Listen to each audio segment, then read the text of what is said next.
Canto 5. Bickerment. Don't they consult the victims, though? I said. They should, by rights, give them a chance, because, you know, the tastes of people differ so, especially in sprites. The Phantom shook his head and smiled. Consult them? Not a bit. 'Twould be a job to drive one wild, to satisfy one single child. There'd be no end to it. Of course you can't leave children free, said I, to pick and choose. But in the case of men like me, I think mine host might fairly be allowed to state his views. He said, it really wouldn't pay.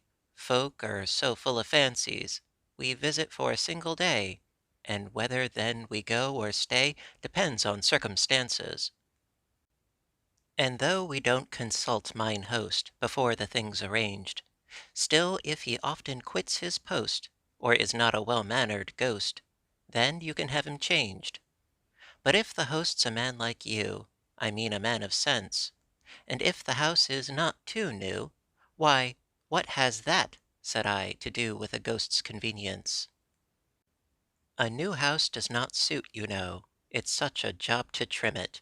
But after 20 years or so, the wainscotings begin to go, so 20 is the limit. To trim was not a phrase I could remember having heard. Perhaps, I said, you'll be so good as to tell me what is understood exactly by that word. It means the loosening all the doors, the ghost replied and laughed. It means the drilling holes by scores in all the skirting boards and floors to make a thorough draught. You'll sometimes find that one or two are all you really need to let the wind come whistling through, but here there'll be a lot to do. I faintly gasped, indeed. If I'd been rather later, I'll be bound, I added, trying, most unsuccessfully, to smile. You'd have been busy all this while, trimming and beautifying? Why, no, said he, perhaps I should have stayed another minute, but still no ghost that's any good, without an introduction would have ventured to begin it. The proper thing, as you were late, was certainly to go, but with the roads in such a state, I got the night mayor's leave to wait for half an hour or so. Who's the night mayor? I cried, instead of answering my question.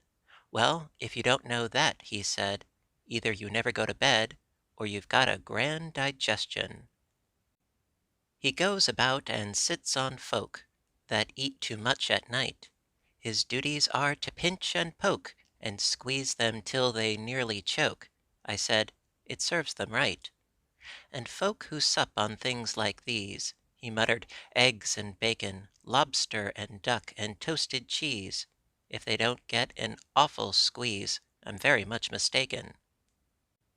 He is immensely fat, and so well suits the occupation.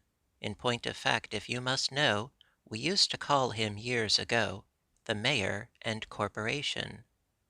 The day he was elected mayor, I know that every sprite meant to vote for me, but did not dare. He was so frantic with despair, and furious with excitement. When it was over, for a whim, he ran to tell the king, and being the reverse of slim, a 2-mile trot was not for him a very easy thing. So to reward him for his run, as it was baking hot, and he was over 20 stone, the king proceeded, half in fun, to knight him on the spot.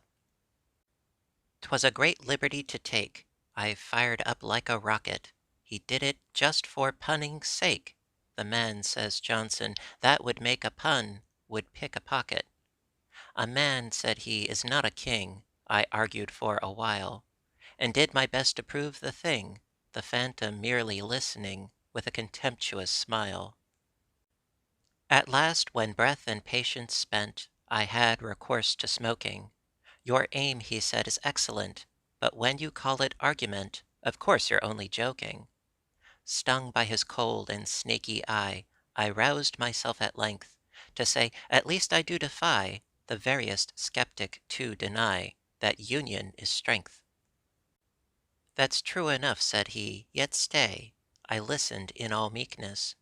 "Union is strength, I'm bound to say. In fact, the thing's as clear as day, but onions are a weakness."